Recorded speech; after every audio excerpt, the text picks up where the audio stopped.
Allah dan Rasul. Kasih sayang kepada Allah dan Rasul. Kita tengok makna dia daripada Anas bin Malik radhiyallahu an, dia berkata, ada seorang lelaki bertanya kepada Rasulullah, mata sa'ah, bilakah akan berlaku kiamat? Soalan ni antara soalan yang Nabi tak berapa nak gemak nak jawab.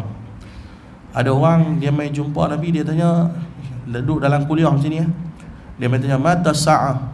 Nabi tak jawab soalan dia, Nabi buat bodoh kan? Kawan tu pun tanya oleh sekali, mata sa'ah, bila nak berlakunya kiamat? Nabi tak jawab. Kali ketiga dia tanya, Nabi buat bodoh, Nabi terus kuliah macam biasa. Sampai habis dah kuliah. Ni hadis riwayat lain lah, bukan hadis ni. Bila habis dah Nabi kuliah, Nabi tanya, siapa dia tadi yang tanya soalan macam ni? Kawan tu pun bangun. Dia kata, aku ya Rasulullah. Nabi tegak kan? Nabi jawab, hang nak tahu kan bila nak berlakunya kiamat? Maka Nabi kata, kiamat ni akan berlaku apabila amanah tu diberikan bukan pada ahlinya. Nabi bagi jawapan yang lain. Pasal orang kita ni suka sangat sembang pasal kiamat. Suka sangat.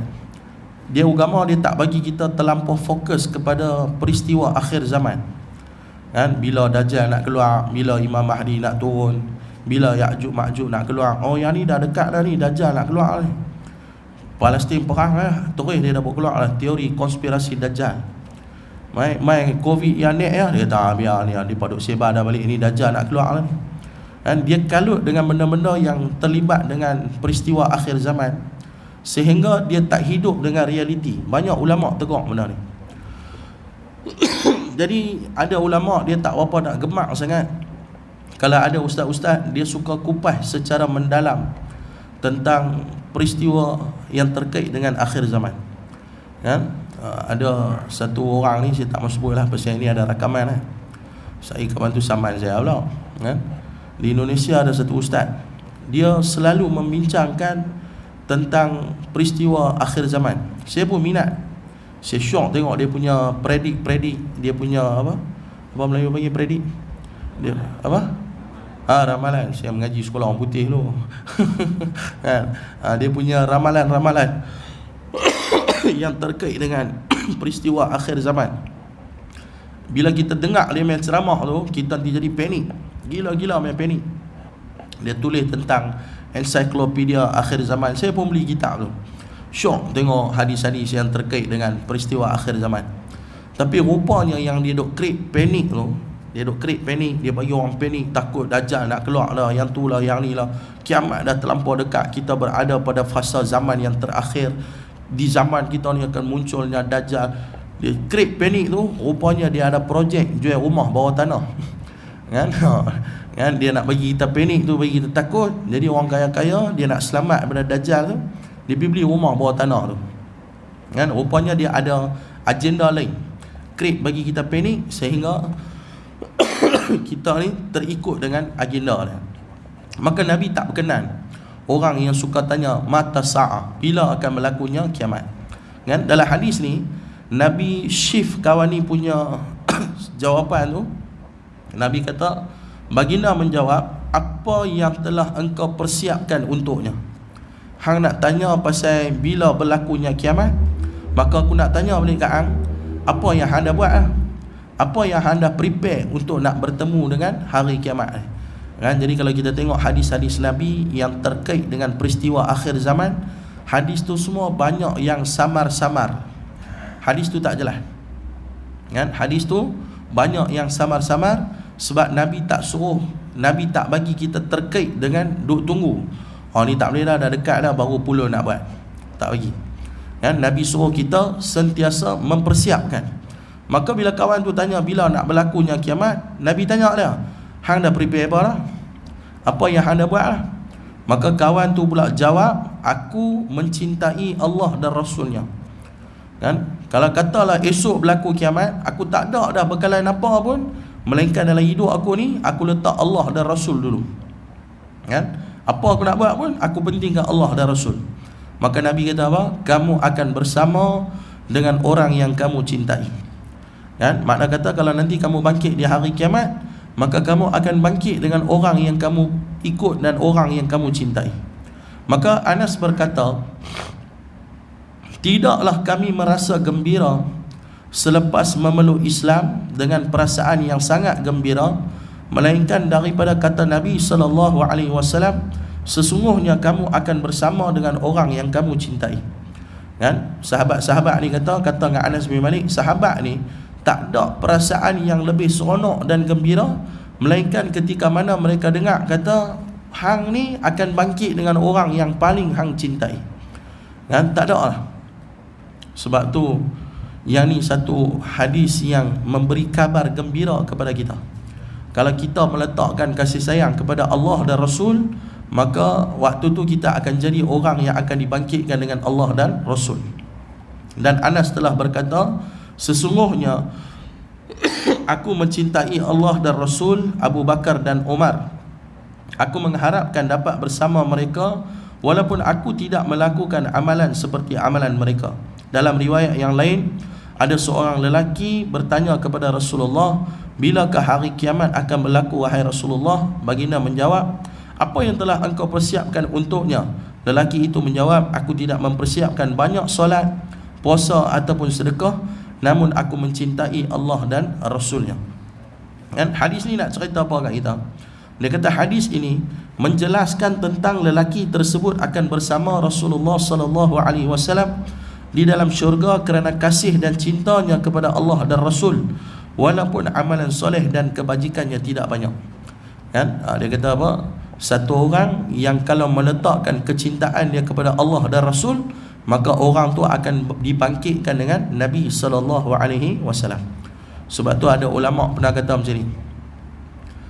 Dia kata, kalaulah andai kata aku masuk syurga tetapi aku tidak dapat bersama denganmu ya Rasulullah, maka syurga aku itu umpama neraka.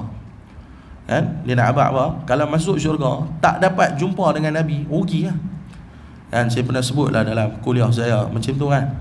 Ada satu kuliah saya di Penang, saya sebut ulama ni kata kalau dapat masuk syurga tapi tak dapat jumpa Nabi, serupa macam neraka.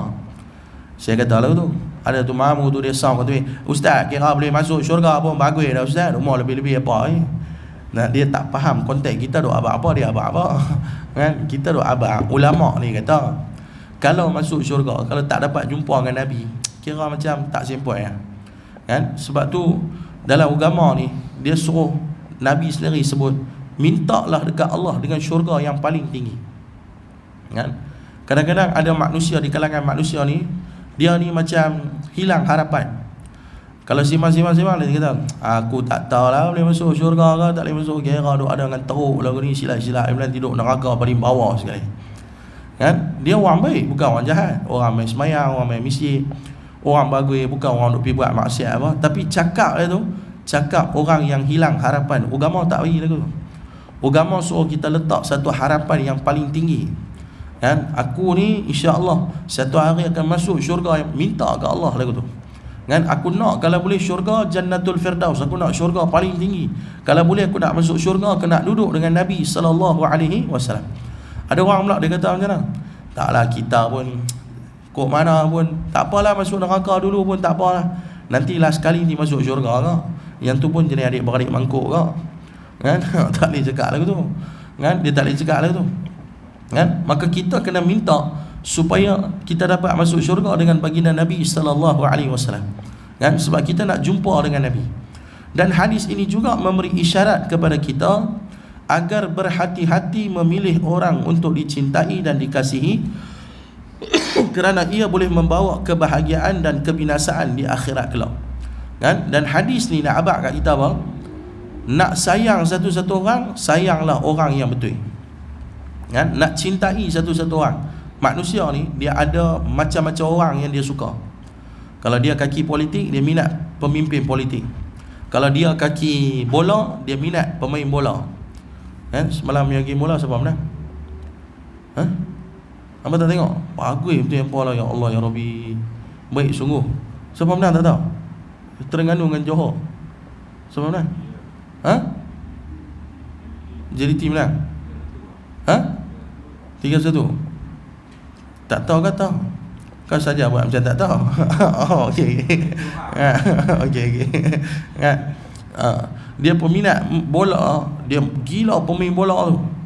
Ada orang dia punya gila dekat pemain bola tu, dia pergi buat rambut macam pemain bola tu. Kan? Ada orang dia minat kat pemain bola, dia pergi buat rambut sebiji macam pemain bola. Kalau pemain bola tu cukup buat dua line kat belah tepi, dia pun buat dua line kat belah tepi. Ada orang dia minat dengan artis-artis yang tertentu, dia pergi modify. Ada orang dia minat dekat Angelina Jolie, dia belanja berapa puluh ribu USD ke untuk buat muka macam Angelina Jolie. Tengok muka dia waktu tu tak sama pun macam Angelina Jolie, nampak macam lebih kurang macam apun telur dengan tosai kan. Tapi dia pergi belanja tu nak bagi nampak sebiji lagu tu kan. Sebab apa? Sebab dia terlalu mencintai satu-satu orang, dia fanatik dalam mencintai satu-satu orang kan. Nabi kata siapa-siapa yang mencintai satu-satu orang tu, dia akan dibangkitkan dengan orang tu di akhirat. Yang tu yang paling kita takut kan. Kita bangkit di negeri akhirat, kita kali-kali tengok, Allah, Angelina Jolie duduk sebelah aku kan, Jenny duduk sebelah aku, pemain bola ni Jenny, oh yang ni semua muka confirm masuk neraka jam kan. Kalau kita bangkit di negeri akhirat, kali-kali nampaklah Rasulullah duduk ada jauh kan. Kali-kali tengok ada mufti Pulau Pinang kan, ada ustaz-ustaz kan, kira duk nampak okey, yang ni kira selamat ke kan, yang ni kira kat mana aku kira terlepas ke kan. Tapi kalau kali-kali tengok Allah yang duk ada semua muka-muka neraka jahanam kita kan. Sebab tu kita disuruh memilih, untuk berhati-hati memilih orang yang kita cintai dan orang yang kita kasihi. Dan sebagai orang mukmin yang meyakini wujudnya hari akhirat serta yakin sabda Rasulullah, hendaklah meletakkan rasa cinta dan kasih semata-mata bertunjangkan kepada iman dan Islam. Dengan kata lain, hendaklah mencintai seseorang kerana agama dan ketakwaannya kepada Allah. Begitu juga membenci seseorang hanya kerana Allah disebabkan penderhakaannya terhadap Allah Subhanahu wa ta'ala. Kan, agama ni dia suruh kita kena cintai satu-satu orang tu kerana agama dan Allah, kerana Islam. Kan, kita duduk sama-sama orang Islam, kita kena ada rasa sifat kasih sayang terhadap sama-sama orang Islam. Selagi mana hang mengucap dua kalimah syahadah, selagi mana hang yakin Al-Quran itu adalah kitab Allah, selagi mana kamu yakin Nabi Muhammad itu adalah Nabi Allah, selagi mana kamu letak Kaabah itu sebagai kiblat Allah, selagi itulah kamu saudara aku. Tapi kalau kamu buat satu kemaksiatan, kamu tinggal apa yang Allah Ta'ala suruh, waktu tu hang-hang aku kan? Sebab tu agama ajak kita wa ibadur rahman alladzina yamshuna 'alal ardi hauna wa idza khatabahumul jahilun qalu salama. Quran kata apa? Kita hidup atas dunia ni sebagai hamba Ar-Rahman, hamba Allah. Dan bila mana kita berjalan di atas dunia ni, kalau kita jumpa dengan orang yang jahil, kata apa dia? Qalu salama, ucap selamat dia. Hang aku, hanya kacau aku tak kacau hang. Kan? Sebab apa? Ramai orang yang jahil zaman Allah ni, cukup ramai. Kan, kadang-kadang Allah bagi dia kaya, dia jadi kaya tu dia lupa diri, dan dia cakap depan khalayak ramai, taklah hampa yang duduk semayang pun tak kaya-kaya. Ada tak orang cakap lagu tu? Kan, ada. Tentang dia kaya, dia lebih sikit harta dia daripada orang. Dia kata apa? Ni hampa yang semayang pun tak kaya-kaya. Kan? Aku yang tak semayang pun boleh kaya. Dia lupa kekayaan yang Allah bagi kat dia itu datangnya daripada Allah, bukan kerana usaha dia. Kan? Ada orang ni ingat dia kaya tu, dia dah lupa diri dah. Yang tu yang dipanggil dengan istidraj.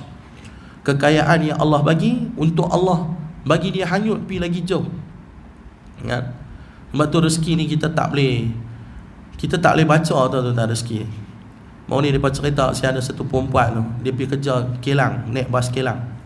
Dia kereta tak ada, motor tak ada, naik bas kilang. Satu hari dia tengah tunggu bas kilang pagi pukul 6. Ada tu kereta mabuk sudah pergi langgar dia. Langgar dia, patah tulang belakang, patah paha, patah tulang kering, patah tangan. Jadi cacat tu 2 ton tidur atas katil. Tak boleh buat apa.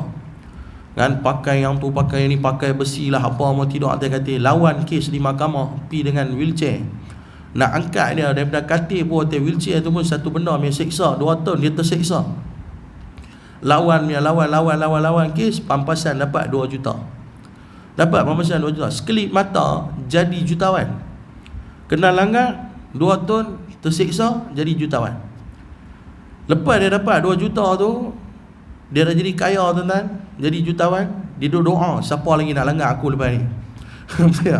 Kan? Siapa lagi langgar lagi 2 juta jadi 4 juta lah. Kan? Punya sekelip mata. Yang tu kata rezeki. Dengan musibah yang mai dekat dia tu, Allah selitkan rezeki kat dia 2 juta. Ada orang nak dapat 2 juta tu kerja pagi petang siang malam mampu-mampu macam mana. Tu pun tak dapat. Nak kena keluar model sekan. Dia model dia simple lah. Dia duduk tepi jalan kena langgar, patah tulang belakang, tu model dia. Kan? Sakit siap 2 tahun dapat 2 juta. Yang tu rezeki yang Allah bagi kat dia. Ada orang dia kaya, dia beli kereta Mercedes dekat anak dia umur 20, dia rasa yang tu adalah rezeki untuk anak dia. Tapi Tuhan punya fikir yang itulah ajal mudhang. Kawan ni pergi ambil kereta di showroom, bawa kawan-kawan keluar apa semua, pergi hantar kawan balik, malam nak test kereta tu laju tak laju, pergi langgar pokok mati. Dia rasa yang itulah rezeki anak dia mesti tu. Tapi Allah kata tak, jadi punya ajal mud, aku dah tulis nak mati dengan mes. Kan? Kawan tadi tu naik baskelang dapat 2 juta, kena langgar kau. Tapi yang tu rezeki lah. Kawan ni mati kau, tapi kaya kau dengan Mercedes, tapi yang tu adalah ajal kematian. Kan? Sebab tu kita ni, sebab tu saya tak apa nak berkenan bila ada orang-orang yang ajak kalau nak kaya sembahyang duha. Kan? Sembahyang duha jangan tinggal, insya-Allah kaya. Cukup tak? Jangan ajak orang suruh buat lagu tu. Kan? Agama tak bagi. Kata dengan seorang ulama, cukup celakalah kalau kita menggunakan amalan akhirat untuk mencari keuntungan dunia. Cukup celaka. Kan? Ada orang dia guna amalan akhirat untuk cari kalau hang nak kaya, kalau hang bisnes nak bagi. Mau ni ada satu hamba Allah dia main kedai, saya ada beritahu macam tu. Dia kata, ustaz, saya saja nak bagi satu petua kat ustaz. Petua apa? Tak, kalau ustaz nak, ustaz main restoran orang beratok panjang 3 km, orang tak putih-putih main restoran ustaz. Ustaz mau semayang 5 waktu jangan tinggal. Kepala hutang. Tak ada kaitan pun. Hang meniaga ke tak meniaga ke, semayang 5 waktu tu wajib. Kan? Semayang tu wajib. Kan? Tak ada kaitan meniaga. Hang susah macam mana pun kena semayang, tak boleh tinggal. Kan? Bukan habis semayang 5 waktu tu pasal anak orang beratok ambil kedai bagi pajak. Kan? Nampak tak? Jadi dia ajak satu benda yang salah. Agama kata kalau kita buat satu-satu ibadat, tu bermaksud kita menjaga hubungan baik dengan Allah Ta'ala. Dan bila kita jaga hubungan baik dengan Allah, sudah tentu Allah bagi kebaikan kat kita. Dan kebaikan tu tak ada kaitan dengan kaya ke miskin ke. Kan? Kita pagi ni boleh main kuliah subuh, kira kaya tu. Kan? Ada orang main kuliah subuh tak boleh, tak nak masa nak main kuliah subuh. Kan? Dia kata, saya tak ada lah, sehari pukul 8 ada meeting di KL. Ni saat 6.30 dah naik flight lah, 7 suku nak turun lah di KL tu. Breakfast, lepas tu nak kena pergi meeting lah. Tak nak sehari lambat, ni nak ambil projek 2 juta. Saya tak ada nak, tak pernah ada masa nak main kuliah subuh. Dia kaya kot lain, tapi dia tak kaya dari sudut masa. Dan sebab tu kaya ni makna apa? Dalam agama kaya ni makna apa tuan-tuan? Kaya ni maksud dia merasa cukup. Orang yang kaya dia berasa cukup, dan orang miskin tak pernah cukup, betul tak? Orang miskin kalau dia satu hari kena belanja RM50, dia ada RM30, ya, dia cukup atau tak cukup? Tak cukup. Jadi kalau satu orang kaya yang tak pernah rasa cukup dengan harta dunia, dia hakikat dia kaya ke miskin? Saja tanya kat hangpa ni bagi aktif sikit. Kan? Kaya ke miskin? Ni miskin. Kan? Kalau dia kaya tapi dia tak pernah rasa cukup, dia tamak dengan nikmat dunia sehingga dia lupa pada kehidupan akhirat. Dia tamak dengan kehidupan dunia sehingga dia tak buat apa yang Allah dan Rasulullah suruh. Dan lebih parah bila mana kita tegur, dia kata apa? Tak, aku buat hang jaga, aku buat aku jaga. Kan? Lebih parah kalau kita tegur, dia saman kita. Oh, yang tu parah. Kan? Tu suruh kacau aku nak buat apa aku memang suka. Hang jangan duk rasa hang bagus sangat tak mana. Kita tegur nasihat, dia kata apa? Tak, hang jangan duk buat kerja Tuhan. Nak kerja Tuhan tu dia turun hukum. Kerja kita manusia bagi teguran. Kan? Jadi kita sebenarnya buat kerja kita, tapi dia kata apa? Tak, jangan buat kerja Tuhan, saya tahu apa saya buat. Yang ni lah kezaliman yang satu orang tu tengah buat dekat diri dia sendiri. Kan? Sebab tu Kita kalau marah dekat satu orang, kita kena marah kerana penderhakaan dia kepada Allah Subhanahu wa taala. Dan dia kata apa? Muhasabahlah diri kita masing-masing. Siapa orang yang kita sayangi? Adakah mereka golongan yang beriman, mentauhidkan Allah dan mengabdikan diri kepada Allah, atau mereka golongan yang menyekutukan Allah dan mengingkarinya? Kan kita nak suka kat satu-satu orang ni, kita nak sayang kat satu-satu orang ni, kita kena cek dulu.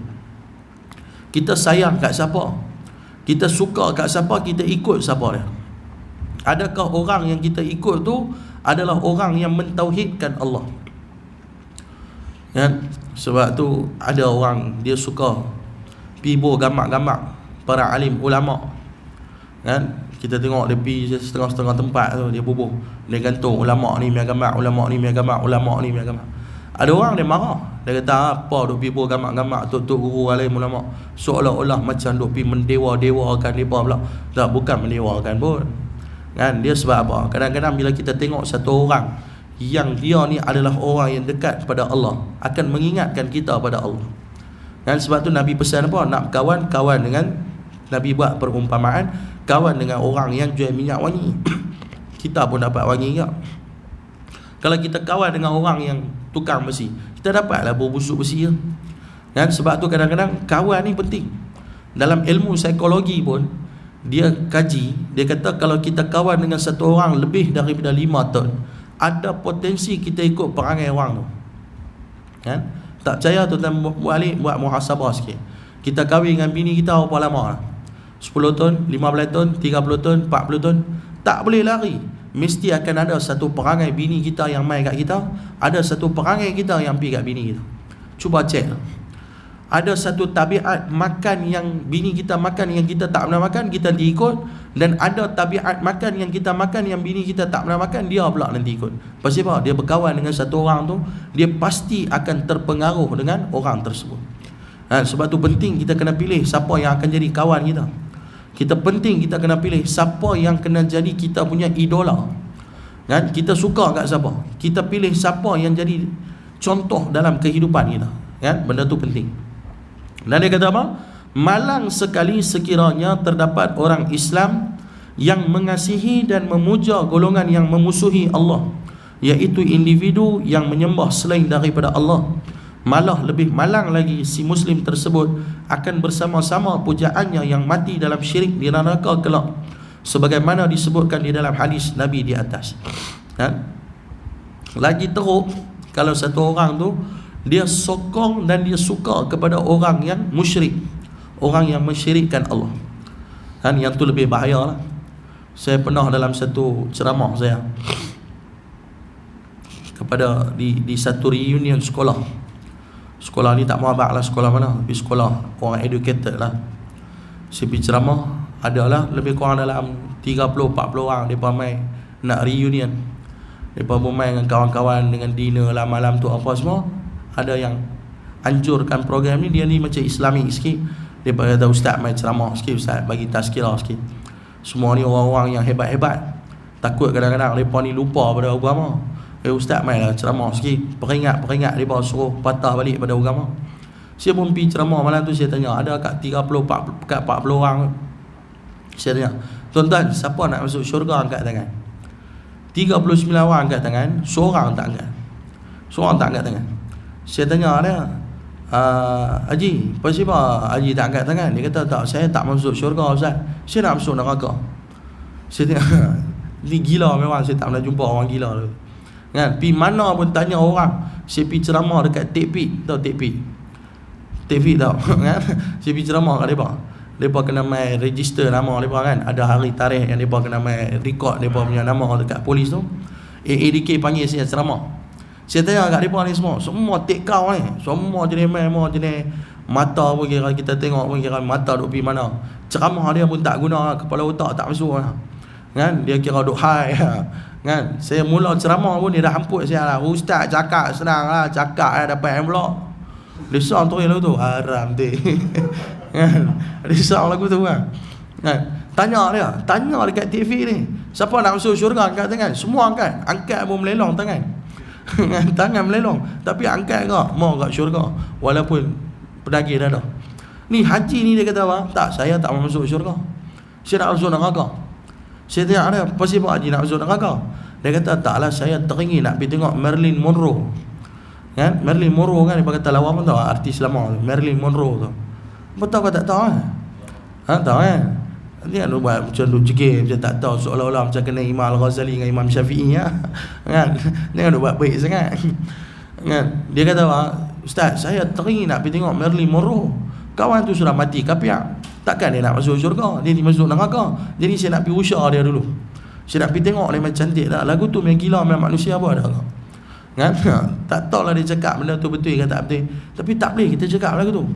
Kan? Kita kalau boleh tak mau nak menyokong kepada satu benda yang kita rasa kita suka kan, tapi benda tu tidak membawa kita kepada dekatnya kepada Allah Subhanahu wa taala, kan? Dan dia kata apa? Kita sepatutnya menyatakan kecintaan kepada golongan yang dicintai dan diredai oleh Allah, iaitu Rasulullah, para sahabat, para tabi'in, para ulama dan sesiapa sahaja yang beriman dan beramal soleh. Mencintai golongan ini akan memberi kebaikan kepada kita, iaitu dimasukkan ke dalam syurga disebabkan keimanan dan kesolehan mereka. Sememangnya kita tidak mampu menandingi amalan-amalan mereka, tetapi dengan sifat kemurahan Allah akan menempatkan kita bersama mereka lantaran perasaan cinta kepada mereka. Subhanallah. Semoga Allah mencampurkan benih kecintaan dalam hati-hati kita agar mencintai golongan yang dikasihi dan diredai Allah Subhanahu wa taala. Dan dia kata apa? Kita ni kena usaha untuk menunjukkan kecintaan kita kepada golongan yang diredai oleh Allah. Kita dah baca suratul Fatihah, siratal ladzina an'amta alaihim. Ya Allah, tunjuklah aku jalan seperti mana golongan yang telah Engkau berikan nikmat. Ghairil maghdubi alaihim, dan jauhkanlah kami daripada golongan al-maghdub, orang yang golongan yang dimurkai olehmu ya Allah. Waladhdallin, dan golongan yang disesatkan oleh Allah. Dalam ayat tu ada 3 golongan. Yang pertama, golongan Allah bagi nikmat dekat mereka. Siapa dia golongan yang Allah bagi nikmat dekat mereka? Dalam ayat lain sebut minan nabiyyin was-siddiqin wasyuhada was-salihin. Golongan yang Allah bagi nikmat pecah 4. Yang pertama daripada kalangan nabi-nabi, orang yang siddiq, orang yang soleh, orang yang syuhada, orang yang syahid. Tu golongan yang kita nak kena ikut. Kan? Sebab tu bagusnya tuan-tuan, dalam rumah kita kalau boleh adanya kitab-kitab yang memperkenalkan tentang sahabat-sahabat Nabi. Dulu almarhum Ustaz Nana, dia baca kitab apa? Kitab 10 sahabat yang dijamin masuk syurga. Kan? Bagus kitab tu, cerita ke orang tentang 10 sahabat Nabi yang dijamin masuk syurga. Sayyidina Abu Bakar, Sayyidina Umar. Tunjuk kat kita macam mana cara kehidupan Sayyidina Abu Bakar, macam mana pengorbanan Sayyidina Abu Bakar ketika mana nak keluar hijrah dengan Nabi. Macam mana Sayyidina Abu Bakar membenarkan apa yang Nabi mai cerita, walaupun waktu tu tak logik akal. Nabi boleh tempuh satu perjalanan yang panjang dalam Isra' Mi'raj, balik mai cerita, dia yang membenarkan benda. Kan? Cerita sahabat-sahabat, barulah kita dekat. Dan anak-anak kita bagi kenal dengan sahabat Nabi. Pergi sekolah ceramah, tanya kat budak sekolah, adik tanya mak Nabi Muhammad nama dia, tak tahu jawab. Dia tak boleh jawab. Siapa dia tak kenal Nabi Muhammad tu siapa. Kita tanya adik, bapa Nabi Muhammad nama apa? Ngangok kan? Tak boleh jawab. Sepanjang saya ceramah, saya tanya kat budak-budak, bapa Nabi Muhammad nama apa? Hanya ada seorang budak boleh jawab. Seorang budak. Dia tu memang gila betul, saya kata. Dia bangun, dia tanya, oh bapa Nabi Muhammad? Dia jawab ni, Muhammad bin Abdullah bin Abdul Muttalib bin Hashim bin Abdul Manaf bin Qusay bin Kilab bin Murrah bin Ka'ab bin Lu'ay bin Ghalib bin Fihir bin Malik bin An-Nadar bin Kinanah bin Kuzaimah bin Mudrikah bin Ilyas bin Mudar bin Nizar bin Ma'ad bin Adnan. Dia seorang jawab lagi tu. Sejak dia jawab tu, saya pun pergi hafal. Tadi pun dalam kereta ada ulang lagi. Tu yang lambat sikit. Kan? Dia seorang boleh jawab lagi tu. Pasal apa? Sebab memang otak budak-budak ni fresh pun. Kita yang mampu nak apa? Kan? Kita serabut duk fikir macam-macam. Tak, budak-budak main otak fresh. Dia seorang yang boleh jawab sampai nasab Nabi yang ke-20. Dan memang ulama pun habaq dalam kitab. Kalau benarlah kita cinta pada Nabi, belajar-belajarlah untuk kenal nasab Nabi. Sekurang-kurangnya hafal sampai 20. Sebab tu di Arab dia buat lagu lah. Dia ada lagu lah, Muhammad bin Abdullah bin Abdul Muttalib. Dia nyanyi lagu tu sampai bila buat lagu tu lagi senang nak hafal kan. Jadi sejauh mana kita ajak anak-anak kita untuk kenal sahabat Nabi kan. Anak kita kenal siapa kan? Kalau zaman dulu kita lah usuk Santurian. Lihat zaman dulu-dulu lah, saya kecil-kecil semua usuk Santurian, Doraemon kan, Pikachu. Tu zaman kecil lah. Lah ni punya budak-budak Upin kan, kartun-kartun lah kan. Dulu kecil-kecil kita kalau gila kalau Spiderman, Batman. Tak, yang pergi ikut Spiderman tu ada apa manfaat kan? Dia pakai seluar dalam pun kat luar, punya bodohnya dia kan. Nak seluar dalam pun dia tak tahu nak pakai macam mana, punya bodohnya dia. Tapi kita jadikan dia tu sebagai ikutan idola kita. Dulu kalau jadi ikutan idola kita masa kecil-kecil, syok ikut siapa? Incredible Hulk kan, syok nak ikut Incredible Hulk. Jangan bagi dia marah badan dia jadi besar, baju mati koyak. Kita pun ni angin di sekolah, dia koyak baju-baju. Kononnya nak jadi Incredible Hulk, badan dia tak hijau-hijau dok, kok coklat lagu ni kan. Dia nak jadi tu. Ada orang dia punya minat dengan kartun sampai ketua, dia dipengaruhi dengan kartun. Sebab tu TV ni bahaya kan. Kalau satu orang dia minat dengan benda tu, dia akan pengaruh dengan cara kehidupan benda. Tengok budak-budak zaman lalu, dia minat apa? Kalau dulu satu ketika orang minat dengan Hindustan, orang punya gila dengan gambar Hindustan, sampai perempuan-perempuan dia tak boleh tengok sikit laki yang hidung dia mancung. Tengok hidung mancung habis lah, jadi gila lah, nak jadi macam heroin Hindustan lah. Tu satu ketika. Lani pula orang suka apa? Hampa tak tahu apa? Hampa ni mau level Sidratul Muntaha dia. Lani orang suka apa? Lani punya training budak-budak suka apa? Suka gambar Korea kan, Korea. Pasal dia suka Korea tu, tengok semua makanan viral lah ni mesti kena Korea punya makan. Ramen tu kan. Ramen tu bagus ke tak bagus? Weh, tak bagus tu. Gila punya pedas kan. Makanan tu semua pedas. Kalau burger kena pedas gila-gila, kalau Maggi kena pedas gila-gila. Bagus ke tak bagus untuk kesihatan? Kalau cek doktor tak bagi, benda terlalu pedas. Tapi disebabkan orang gila benda-benda tu, dia sanggup buat apa saja. Dia sanggup nak makan dan memudaratkan diri dia buat kan. Sampai kadang-kadang saya duk perhati anak-anak menakal saya, Allah, hang pun tak pandai dengan kulit mamak nak berlakon macam Korea. Melampau sangat kan, rambut nak buat macam Korea, makan nak ikut Korea, semua nak ikut Korea. Sebab dia terpengaruh dengan benda tu kan. Jadi manusia ni dia mudah pengaruh. Maka pengaruh tu sepatutnya kita dipengaruhi dengan benda-benda yang baik. Jangan tanyalah mak Nabi nama apa, tanya mufti Pulau Pinang nama apa, tak boleh jawab. Tak kena. Mufti Pulau Pinang, tak tahu kan. Tak tahu. Kata Datuk Ahmad Badarudin kot, yang tu mantan mufti Kedah kan. Dia main tembak ikutan kan. Yang tu pun dia tak tahu. Pasal apa? Sebab dia terjauh daripada kehidupan agama kan. Sebab tu kerja kita. Sebab tu tabligh ni bagus. Kita tengok jemaah tabligh bagus. Dia tak pandai terang mana pun mengaji agama tu, tak pandai pun. Dia baca pun kitab Fadilat Amal, Fadail Amal kan. Ada orang kitab tu. Ataupun dia baca kitab para sahabat Nabi, cerita pasal para sahabat Nabi, tak tahu apa kan. Hukum-hukum tak pandai ni. Dia yang tahu, dia buka hari-hari dia baca satu cerita, baca satu cerita, yang mana ulama-ulama dah susun dah benda kan. Dia baca hari-hari, maka dia mewujudkan suasana keimanan kepada Allah. Lepas tu saya puji depa ni jemaah tabligh. Semua benda apa nak buat, depa nanti ajak adab dulu. Kalau tuan-tuan bisa keluar jemaah tabligh, saya dulu masa kecil-kecil bisa keluar jemaah tabligh. Saya keluar jemaah tabligh tu pasal apa tuan-tuan? Pasal depa masak mau sedap-sedap. Makan memang kalau keluar jemaah tabligh kan. Nasi tomato, nasi biryani, gulai ayam, memang semua sur-sur memang. Sebab tu saya keluar tu. Tapi bila kita keluar, kita belajar banyak benda. Kalau dia nak keluar pergi ziarah rumah orang yang orang nanti allergic dan takut bila dia pamai, tabligh kalau bagi salam, Assalamualaikum, dalam rumah dia abang anak lah, suruh pergi pelan TV mau. Diam. Anak apa sebab? Tabligh. Dengan bahasa isyarat. Dia punya alergi kalau jemaah tabligh tu main rumah. Padahal bukan kawan tu nak main minta 50,000 pun.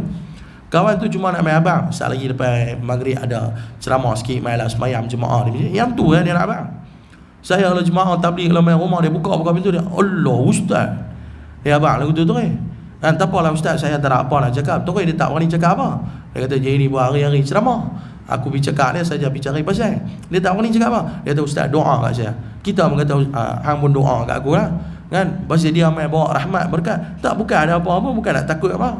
Buka pintu buat tak tahu. Tapi orang kita main takut tabligh main. Tapi tuan-tuan tahu tak, setiap kali sebelum dia keluar, dia akan mesyuarat tu.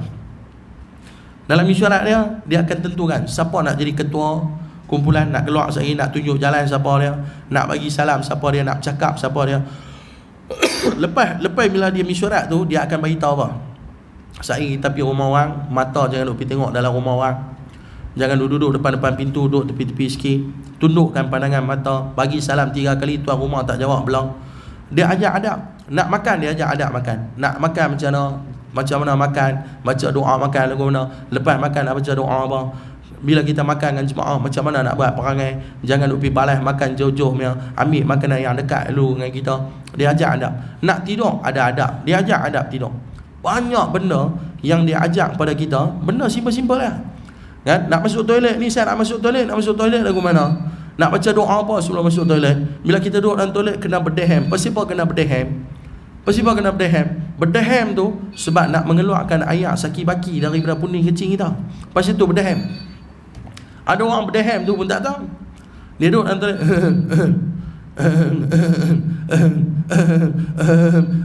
daripada mula masuk sampai habis. Kita duduk tengok je ni pasal apa dia duduk berdehem tak berhenti. Dia keluar, saya tanya dia, Haji, daripada mula masuk sampai habis duduk berdehem. Dia kata saja nak abang kau orang kata saya duduk ada dalam. Kepala otak lah. Hang berdehem tu bukan mesti nak abang kau orang ada dalam. Kan hang berdehem tu sebab nak keluar air saki-baki, air kencing daripada pundi kencing. Sebab tu Nabi suruh berdehem. Kan? Dia kata, oh pasal tu ke Nabi suruh berdehem? Lah saya ingat duk berdehem ni pasal nak info kat orang saya duk ada dalam. Tak, siapa pun tak mau ambil tahu Haji duk ada dalam.